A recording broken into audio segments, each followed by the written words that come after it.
ફતેહગઢ ગામે સ્થાનિક લોકોની ભાગીદારીથી વિવિધ વિકાસલક્ષી કાર્યો અંગે વિસ્તૃતમાં ચર્ચા કરાઈ। ધારી વન વિભાગના માર્ગદર્શન હેઠળ જાયકા પ્રોજેક્ટ અંતર્ગત ફતેહગઢ ગામ ખાતે મહત્વપૂર્ણ બેઠકનું આયોજન કરવામાં આવ્યું હતું। બેઠકમાં ગામના વિકાસ, વન સંરક્ષણ, પર્યાવરણ જાગૃતિ તેમજ સ્થાનિક લોકોની ભાગીદારીથી વિવિધ વિકાસલક્ષી કાર્યો અંગે વિસ્તૃત ચર્ચા કરવામાં આવી હતી।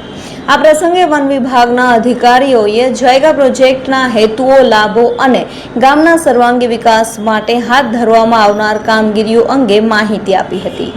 સાથે જ ગ્રામ્યજનોને વન અને પર્યાવરણના સંરક્ષણમાં સહભાગી બનવા અપીલ કરવામાં આવી હતી। બેઠકમાં ગ્રામ પંચાયતના પ્રતિનિધિઓ, ગામના આગેવાનો, યુવાનો, મહિલાઓ તેમજ મોટી સંખ્યામાં ગ્રામ્યજનો ઉપસ્થિત રહ્યા હતા। ઉપસ્થિત લોકોએ ગામના વિકાસ અને પર્યાવરણ સંરક્ષણને લગતા પોતાના સૂચનો રજૂ કર્યા હતા। આ બેઠક દ્વારા વન વિભાગ અને ગ્રામ્યજનો વચ્ચે સંવાદ વધે તેમજ વિકાસલક્ષી યોજનાઓનો વધુમાં વધુ લોકોને મળી રહે તેવો આશય વ્યક્ત કરવામાં આવ્યો હતો। આ તકે ઉપસ્થિત ધારી સરસિયા રેન્જના આરએફઓ મિડગાર્ડ નરેન્દ્રભાઈ પરમાર, નિવૃત્ત આરએફઓ ભદ્રેશભાઈ પરમાર ખાસ ઉપસ્થિત રહ્યા હતા।